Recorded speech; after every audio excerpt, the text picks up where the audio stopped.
आपको अपना एक स्ट्रॉन्ग माइंडसेट रखना होगा। यही कट ऑफ 2024 में बढ़ के 122 पे पहुंच गई थी। आपको एक बात पता होनी चाहिए, अभी आपके पास कितना टाइम है इस एग्जाम को क्लियर करने के लिए। सीबीटी 2 की 70% तैयारी तो आप सीबीटी 1 की तैयारी के दौरान ही कर देते हो पिछले 6 सालों से, और इससे भी पहले से ही ये सारे सब्जेक्ट से ही हाईली वेटेड क्वेश्चंस पूछे गए हैं। कैसे मन लगाएं और किस तरीके से हम नोट्स को पढ़ के जो कंटेंट है उसको एक लंबे समय तक माइंड में रिटेन करके रख पाएं। पीवाईक्यू करते टाइम न्यू पॉइंट्स भी ऐड करें। 30 से 35 मिनट में 50 क्वेश्चन का टारगेट। जीके एंड जीएस को कैसे पढ़ें। Hello everyone and welcome to engineers Wallah. अगर आप एसएससी जेईई 2025 को टारगेट कर रहे हैं तो आपको एक बात हमेशा दिमाग में रखनी होगी कि गेट के स्टूडेंट, ईएससी के स्टूडेंट, पुरानी साल जो स्टूडेंट 1 या 2 मार्क्स से रह गए और आपके जैसे ही काफी सारे फ्रेशर स्टूडेंट्स इस एग्जाम में बैठने वाले हैं, तो आपको अपना एक स्ट्रॉन्ग माइंडसेट रखना होगा और कुछ बेसिक बातें और कुछ और बहुत ज्यादा इंपॉर्टेंट बातें अपने इस माइंड में रखनी ही पड़ेंगी। इस वीडियो में हम लोग बात करेंगे कि पिछले सालों का ट्रेंड क्या रहा है इस एग्जाम का एक सिलेक्शन प्रोसीजर क्या रहता है, आपको जीके, रीजनिंग और टेक्निकल को कैसे एक साथ लेकर के चलना है, कुछ ऐसी खास इंपॉर्टेंट बुक्स या इंपॉर्टेंट स्टडी मटेरियल जो आपके पास होना ही चाहिए, आपके पास सेफ स्कोर क्या हो सकता है और रिवीजन कैसे किया जाना चाहिए, इन सभी पॉइंट्स के ऊपर इस वीडियो में मैं डिस्कस करूंगा। बिना देरी के सबसे पहले हम लोग शुरुआत करते हैं कि एसएससी जेईई का एग्जाम पैटर्न और सिलेक्शन प्रोसीजर क्या होता है। आपको पता होगा या नहीं पता है तो अभी जान लीजिए, ये टोटल जो पेपर है 500 मार्क्स का होता है और आपकी जो मेरिट है वो 500 मार्क्स में से ही बनती है, जिसमें सबसे पहले आपका सीवीटी 1 होता है। और ये सीवीटी 1 मतलब कंप्यूटर बेस्ड टेस्ट, इसे आप लोग कंप्यूटर के सामने बैठ करके देंगे, जिसमें हर एक क्वेश्चन के 4 ऑप्शंस आएंगे। ये 200 मार्क्स का रहेगा। जब इसको आप क्वालिफाई करेंगे तो इसके लगभग 1 से 2 महीने के बाद में आपका सीबीटी 2 एग्जाम होगा जो 300 मार्क्स का रहेगा। एंड देन उसके बाद डॉक्यूमेंट वेरिफिकेशन होता है। इस एग्जाम के लिए कोई इंटरव्यू कंडक्ट नहीं करवाया जाता है। अब हम लोग ये समझते हैं कि सबसे जो पहला स्टेज है यानी कि सीबीटी 1, और अगर मैं बात करूं सबसे पहला स्टेज भी है और सबसे चैलेंजिंग स्टेज भी है, क्योंकि इसमें ये और एक चीज आप लोगों को क्लियर हो जाएगी, हिंदी और इंग्लिश दोनों ही एक लैंग्वेज के अंदर ही पेपर आएगा। टोटल 200 क्वेश्चन होंगे और एक क्वेश्चन आपका 1 नंबर का रहेगा यानी कि 200 मार्क्स का रहेगा। टाइम ड्यूरेशन की बात करेंगे 2 घंटे में पेपर होगा। और इसमें सब्जेक्ट को देखें तो सिविल, मैकेनिकल, इलेक्ट्रिकल 3 ब्रांचेस के अंदर ये पेपर होता है। तो 100 क्वेश्चन आपके पर्टिकुलर जिस ब्रांच से आप हैं उस ब्रांच से आएंगे, 50 क्वेश्चन जनरल अवेयरनेस के और 50 क्वेश्चन रीजनिंग के। इट मींस टोटल मिलाकर के 200 क्वेश्चन का पेपर रहेगा, जिसमें 1/4 की नेगेटिव मार्किंग रहेगी। लेकिन सीबीटी 1 में कोई भी कैलकुलेटर अलाउड नहीं होता है। अब सबसे ज्यादा चैलेंजिंग मैं क्यों बोल रहा हूं, क्योंकि किसी स्टूडेंट का टेक्निकल अच्छा नहीं होगा, किसी स्टूडेंट की जीके अच्छी नहीं होगी, किसी स्टूडेंट का रीजनिंग अच्छा नहीं होगा, और अगर रीजनिंग अच्छा होगा तो टाइमिंग अच्छी नहीं होगी। तो इट मींस कि आप लोगों को एक बहुत ही स्ट्रांग माइंडसेट रखना होगा, हर एक सब्जेक्ट की तैयारी पे फोकस करना पड़ेगा। और जब इसका सीबीटी 2 एग्जाम होता है तो ये सिर्फ और सिर्फ टेक्निकल के लिए होगा। और टेक्निकल में 100 क्वेश्चंस आते हैं, हिंदी इंग्लिश दोनों लैंग्वेज में होता है। एक क्वेश्चन 3 नंबर का होता है यानी कि टोटल 300 मार्क्स का पेपर होगा। 2 घंटे ड्यूरेशन इसकी होगी। और ये तीनों ही ब्रांचेस के अंदर सेम वही सिविल, मैकेनिकल, इलेक्ट्रिकल जिस भी ब्रांच है उसके 100 क्वेश्चन होंगे। और इसमें जो नेगेटिव मार्किंग है वो 1/3 की है और इसमें कैलकुलेटर अलाउड होता है। ओके, तो ये बात क्लियर हो गई। अब इसमें थोड़ी बेसिक बातें समझ लेते हैं, क्योंकि आपको पहले सीबीटी 1 को ही टारगेट करना पड़ेगा। अब सीबीटी 1 की मैं आपको 2023 और 2024 की कट ऑफ के बारे में बात करूं। रीजन क्या है इसके पीछे, क्योंकि 2023 से ही एग्जाम पैटर्न चेंज हुआ था और उस एग्जाम पैटर्न को चेंज होने के बाद की कट ऑफ क्या है उन्हीं के ऊपर डिस्कशन करेंगे। तो नए एग्जाम पैटर्न के अकॉर्डिंग 2023 और 2024 को अगर देखा जाए, सीबीटी 1 का जो कट ऑफ है फॉर द सिविल इंजीनियरिंग, ये अगर आप देखेंगे तो एक अंडर ग्रेजुएट अनरिजर्व्ड यानी कि आपके पास में जनरल कैटेगरी के लिए 108, ओबीसी के लिए 106, एससी के लिए 89, एसटी के लिए 87 और ईडब्ल्यूएस के लिए 98। यही कट ऑफ 2024 में बढ़ के 122 पे पहुंच गई थी, ओबीसी के लिए 116 पे पहुंच गई, एससी के लिए 101 पे। इस तरीके से एक कट ऑफ गई थी। फाइनल कट ऑफ की भी मैं एक बार बात कर लेता हूं। 2023 में जो फाइनल कट ऑफ गई थी, तो प्री की कट ऑफ ये रही 2023 की, फाइनल की कट ऑफ आप देख सकते हैं। इसमें मैंने 3 मोस्ट इंपॉर्टेंट डिपार्टमेंट्स की बात करी है, जिनमें आप लोगों का सीबीडब्ल्यूडी, एमईएस एंड बीआरओ 3 डिपार्टमेंट्स हैं, जहां पे मोस्ट ऑफ वैकेंसीज आती हैं उसके आधार पर। बाकी और भी डिपार्टमेंट हैं जिनके लिए हम लोग इन्हीं के आधार पर समझ सकते हैं कि इनकी कट ऑफ कंपेरेटिवली अगर सीपीडब्ल्यूडी से देखें तो बाकी सारे डिपार्टमेंट की कट ऑफ इससे कम जाती है। 346 कट ऑफ थी इन 2023, और इसमें फिर ऐसी एमईएस की देखेंगे 342, बीआरओ की 325, फिर बाकी सारी कैटेगरी की, ये जनरल की कट ऑफ है, बाकी सारी कैटेगरी की कट ऑफ इससे कम ही होती है। अगर मैं आपसे बात करूं 2024 की कट ऑफ के बारे में, आपको पता है जो कट ऑफ यहां पे 346 थी, ये 2024 में बढ़ के 400.42 पहुंच चुकी है अनरिजर्व्ड कैटेगरी के लिए। अगर आप देखेंगे, इट मींस कि अगर आप इस पे फोकस कर रहे हो ना, तो आपको ये पता होना चाहिए, आपके दिमाग में चीज सेट होनी चाहिए कि यार कट ऑफ 346 से 400 पहुंच गई, और सीबीटी 1 की कट ऑफ अगर आप देखोगे तो 108 से 122 पहुंच गई। तो एक बड़ा चैलेंज है आपके सामने, बड़ा चैलेंज। अब चैलेंज के बारे में बात करेंगे तो आपको एक बात पता होनी चाहिए, अभी आपके पास कितना टाइम है इस एग्जाम को क्लियर करने के लिए। ऑफिशियल कैलेंडर एसएससी ने आउट कर दिया था, जिसमें बताया था कि junior engineer civil mechanical electrical का 2025 का जो एग्जाम है, ये आपके पास सीबीटी 1 जो पेपर सीबीटी 1 होगा, इसके लिए आपको बताया गया था कि अक्टूबर से नवंबर 2025 में एग्जाम करवा दिया जाएगा। इसके फॉर्म 5 अगस्त को आ जाएगा और 28 अगस्त तक ये फॉर्म भरे जाएंगे, ये आपको बता दिया गया है।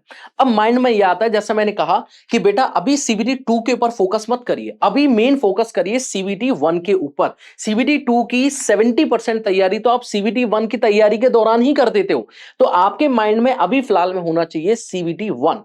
सीबीटी 1 में आपका स्कोर, अगर आप सिविल इंजीनियरिंग से हैं मेनली, तो आपको 150 प्लस स्कोर करना चाहिए, और इसके लिए आपके पास अभी भी 6 से 7 महीने बचे हुए हैं। लेकिन माइंड में यह आता है कि सर कैसे इस एग्जाम को हम क्लियर कर पाएंगे, कैसे हम इस एग्जाम में मैक्सिमम मार्क्स लेकर के आ पाएंगे, ये चीजें दिमाग के अंदर चल रही होती हैं। देखिए मैं 2024 की एक छोटी सी बात बताना चाहता हूं आपको। जब एसएससी जेईई 2024 का एग्जाम हुआ था, तो उस टाइम पर हमने एक टारगेट के बारे में बात करी थी कि 2024 वाले एग्जाम में क्या हुआ, उसको जरा देखते हैं।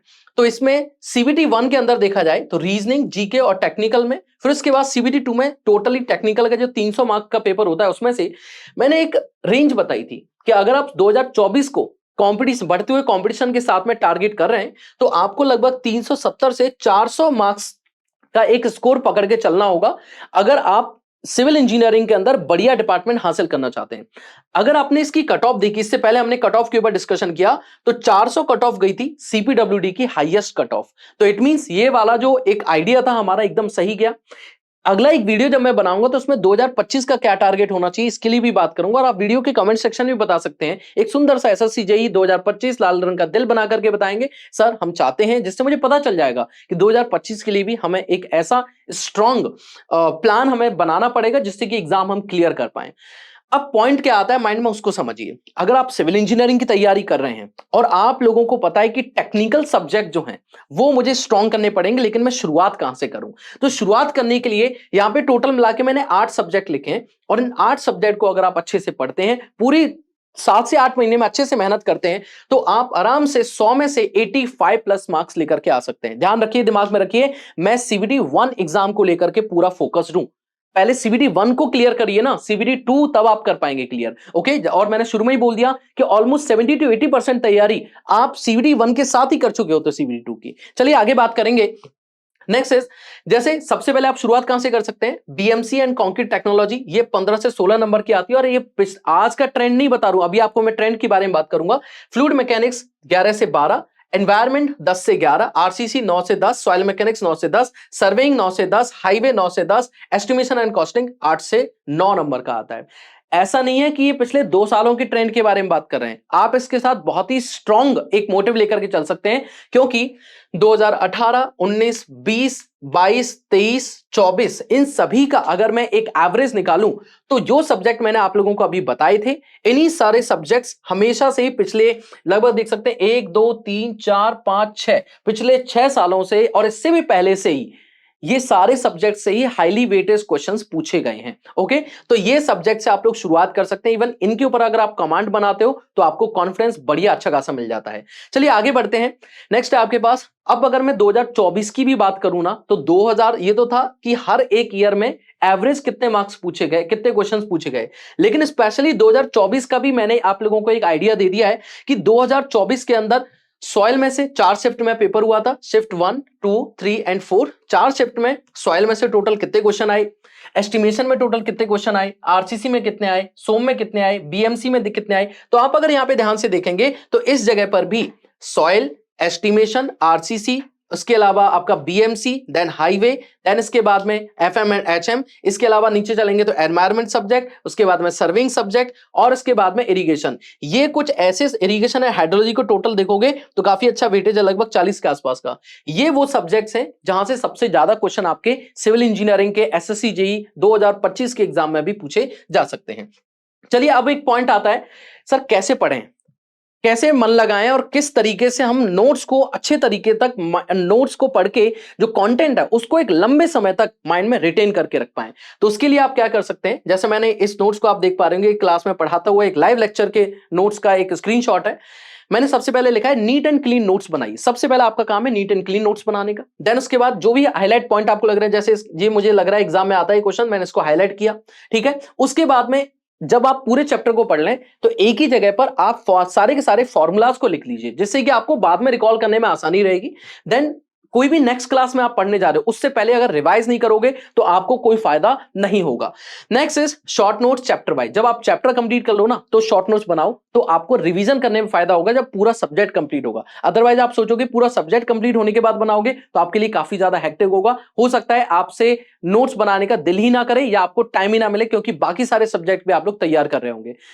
नेक्स्ट इज टेक्निकल में देखो हम लोग बात कर रहे हैं सीबीटी 1 के अंदर ये 200 नंबर का आता है, सीबीटी 2 के अंदर ये 300 नंबर का आता है भाई, है ना। सीबीटी 1 के अंदर टोटल पेपर 200 नंबर का होता है, सीबीटी 2 में 300 नंबर का होता है। तो अगर आप लोग सीबीटी 1 एग्जाम में देखेंगे टेक्निकल 100 नंबर का है और सीबीटी 2 एग्जाम के अंदर टेक्निकल 300 नंबर का है।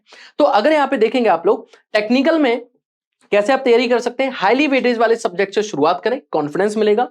चैप्टर कंप्लीट होने पर कॉन्सेप्ट चैप्टर कंप्लीट करें, कॉन्सेप्ट अच्छे से क्लियर करें, शॉर्ट नोट्स बनाएं, पीवाईक्यू करते टाइम न्यू पॉइंट्स भी ऐड करें। कोई पीवाईक्यू करते टाइम नया कोई पॉइंट मिल गया तो उसको भी ऐड कर लीजिए। Next is chapter wise PYQ करें, उसके बाद स्टेट एईजे एग्जाम्स के पीवाईक्यू करें। पहले चैप्टर वाइज, पहले आप लोग चैप्टर वाइज एसएससी जेई के पीवाईक्यू सॉल्व करिए, जिससे आपको पता चले एग्जाम में डिफिकल्टी लेवल क्या है, कैसे इसको पढ़ना है, क्या क्या हम लोग क्वेश्चंस और इसमें पुट कर सकते हैं, एग्जाम का लेवल कैसा होता है, क्वेश्चन का लेवल कैसा होता है। और जब इनको पूरा कर लें तब आप लोग स्टेट के एईजे के क्वेश्चन भी सॉल्व कर सकते हैं। सब्जेक्ट पूरा होने पर कंप्लीट रिवीजन जरूर करें, अदरवाइज आप रिटेन नहीं कर पाएंगे इतने डेटा को। एंड इंपॉर्टेंट फॉर्मूलाज को एक जगह लिखकर मल्टीपल टाइम रिवीजन करने की कोशिश करें, क्योंकि काफी सारे ऐसे सब्जेक्ट हैं जिनमें फॉर्मूलाज काफी ज्यादा होते हैं। नेक्स्ट इज रीजनिंग को कैसे पढ़ें, क्योंकि अब हमने बात कर ली टेक्निकल की, रीजनिंग और जीके के ऊपर भी बात करते हैं। देखिए रीजनिंग को शुरू से प्रैक्टिस करें, इजी एंड मार्क्स स्कोरिंग है, क्योंकि कोई भी बच्चा जो टेक्निकल बैकग्राउंड से है उसको वो आराम से इसमें 50 में से 45, 46, 47, 48, 50 नंबर ला सकता है। लेकिन मेन फैक्टर है इस जगह पे टाइमिंग। तो टाइमिंग के लिए पहले आपको इस सब्जेक्ट पे कॉन्फिडेंस आना चाहिए। तो मैं कह रहा हूं रीजनिंग को शुरुआत से ही प्रैक्टिस करें, क्योंकि अगर पिछले सालों के आप सारे पेपर इकट्ठे कर लेते हो, उनमें अगर 50-50 क्वेश्चन के सेट एक बार पूरा सिलेबस कंप्लीट करके एक एक चैप्टर को कंप्लीट अच्छे से कॉन्सेप्ट पढ़ने के बाद अगर आप वो 50-50 क्वेश्चन के सेट भी लगा लोगे ना, तो आपका टाइमिंग और आपकी एक्यूरेसी दोनों बैलेंस हो जाएगी। कैलकुलेट लिखा हुआ, कैलकुलेटर से प्रैक्टिस कम करें, ट्रिक्स ज्यादा फॉलो करें, क्योंकि रीजनिंग के अंदर ना ट्रिक्स का काफी ज्यादा कॉन्सेप्ट होते हैं, ट्रिक्स का काफी ज्यादा एक वैल्यू होती है। तो ट्रिक्स के थ्रू आप लोग सॉल्व करें, कैलकुलेटर को प्रैक्टिस थोड़ी सी कम करें, ठीक है। Next is daily 1 set of 50 question practice करें। जब आप इस पूरे रीजनिंग के सारे प्रैक्टिस कर लें हर एक चैप्टर को, उसके बाद में 50 क्वेश्चन का एक सेट डेली लगाएं। देन अपनी गलतियों को एनालाइज करो एंड डोंट रिपीट। जो भी गलतियां आप कर रहे हो जिस भी चैप्टर में, किसी का ब्लड रिलेशन वीक होता है, ब्लड रिलेशन वाला चैप्टर, किसी का सेटिंग अरेंजमेंट वीक होता है, किसी का कोडिंग डिकोडिंग वीक होता है, तो उनको स्ट्रॉन्ग करें, गलतियों को पहचानें और उनको रिपीट ना करें। And the next one is 30 से 35 मिनट में 50 क्वेश्चन का टारगेट आप अभी से ये माइंड में सेट कर लीजिए कि एग्जाम में जाऊंगा तो टोटल 200 क्वेश्चन है, मैं 30 से 35 मिनट में 50 क्वेश्चन में से जितने भी हाईएस्ट क्वेश्चन मैं कर पाऊंगा मैं करूंगा। Next is GK and GS को कैसे पढ़ें। तो जीके में देखो ज्योग्राफी, साइंस जिसमें physics, chemistry, biology and economics, ये स्कोरिंग होते हैं। पिछले सालों का ट्रेंड देखा जाए, पिछले सालों के एग्जाम वेटेज के आधार पर देखा जाए तो इन तीनों पार्ट्स का जो वेटेज है वो काफी ज्यादा है। अगर करंट अफेयर की भी बात करूं मैं, तो एटलीस्ट आप मंथली करंट अफेयर वाली मैगजीन को 2 बार पढ़ें। और आपको एसएससी जेईई में देखा गया है पिछले सालों में कि 6 से 7 महीने का करंट अफेयर आपसे पूछा जाता है। तो 1 महीने की 1 मैगजीन हुई तो मतलब 6 महीने की 6 मैगजीन हुई, तो आपको एक मैगजीन 2 बार कम से कम पढ़नी है, जिससे कि आपको करंट अफेयर का अच्छी खासी कॉन्फिडेंस मिले और तैयारी हो पाए।